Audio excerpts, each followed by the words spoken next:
जहां मध्य प्रदेश की राजधानी भोपाल में G20 के तहत थिंक 20 कार्यक्रम की शुरुआत हो गई है। कुशाभाऊ ठाकरे कन्वेंशन सेंटर में मुख्यमंत्री शिवराज सिंह चौहान ने थिंक 20 का शुभारंभ किया। आयोजन में 22 देशों के 94 मेहमानों समेत 300 सदस्य शामिल हो रहे हैं। इस मौके पर सीएम शिवराज ने बाद के सूत्र वाक्य वसुधैव कुटुंबकम का जिक्र किया और कहा कि इसके सहारे दुनिया भर में शांति स्थापित की जा सकती है।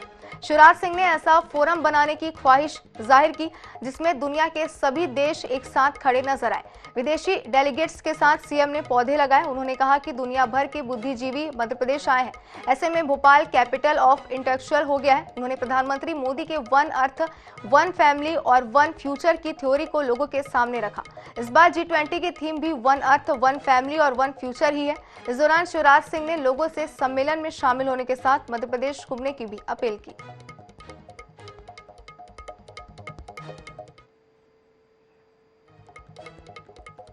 प्रधानमंत्री जी ने जो G20 के सूत्र वाक्य के रूप में वन अर्थ मतलब ये पृथ्वी एक है हम सब के लिए, ये पृथ्वी हम सब के लिए, भावी पीढ़ी के लिए इसका साझेदारी के साथ संरक्षण करना हम सबका सामूहिक कर्तव्य है।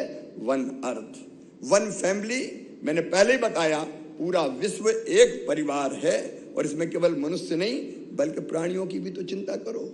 कई प्रजातियां खत्म होने की कगार पे हैं। अब हमारे यहाँ चीते बहुत थे हिंदुस्तान में, एक जमाने में चीते समाप्त हो गए। ये अलग बात है कि प्रधानमंत्री जी नामीबिया से फिर चीते लेके आ गए। तो मध्य प्रदेश आज टाइगर स्टेट भी है हिंदुस्तान का, लेपर्ड स्टेट भी है, क्रोकोडाइल स्टेट भी है, अब चीता स्टेट भी हो गया है, बल्चर स्टेट भी है हम, क्योंकि गिद्ध को बचाने का भी हमने काम किया है। तो ये धरती इनके लिए भी है, तो इनकी भी हम चिंता करें। और वन फ्यूचर, एक भविष्य, एक दूसरे से आगे निकलने की अंधी दौड़ ना लगाएं। देखो मन में कई बार पीड़ा होती है, वेदना होती है। दुनिया के संसाधनों का 80% से ज्यादा उपयोग मुट्ठी भर लोग और मुट्ठी भर राष्ट्र करते हैं। क्यों इस दुनिया में कोई भूखा रहना चाहिए? क्यों सबके पास मकान नहीं होना चाहिए? क्यों सबके पास मिनिमम सुविधाएं नहीं होना चाहिए? ये कैसी धरती है? कई बार सोच के बेहद तकलीफ होती है मन में। और इसलिए है तो सबके लिए, तो सबके लिए कम से कम जो मिनिमम आवश्यकताएं हैं उसकी पूरी हो। और इसलिए संघर्ष नहीं समन्वय, युद्ध नहीं शांति, प्रेम, विश्वास। और अगर कोई कमजोर है तो उतना उसको प्राप्त करने में मदद करो, कमजोर को भी आगे लाने की कोशिश करो। और इसलिए कई बार जब G20 की बात आती है तो मेरा दिल कहता है केवल G20 क्यों, G7, G20 नहीं, सारी दुनिया एक हो जाए और कोई एक फोरम बने जहां दुनिया के सारे देश साथ आ जाए और साझा विचार करें कि कैसे सबका कल्याण। चलिए, इसी खबर पर ज्यादा जानकारी के लिए हमारे संवाददाता अनुराग मालवी हमारे साथ जुड़ गए। अनुराग, थिंक 20 की शुरुआत जो है मध्य प्रदेश में हो चुकी है, एक बड़े आयोजन के तौर पर इसे देखा जा रहा है, क्या कहना चाहेंगे इसमें? देखिए, साफ तौर पे अगर हम बात करें G20 की तो मध्य प्रदेश को एक बड़ा आयोजन मिला है और भोपाल से इसकी शुरुआत हुई है। इंदौर और खजुराहो में भी ये आयोजन होने हैं।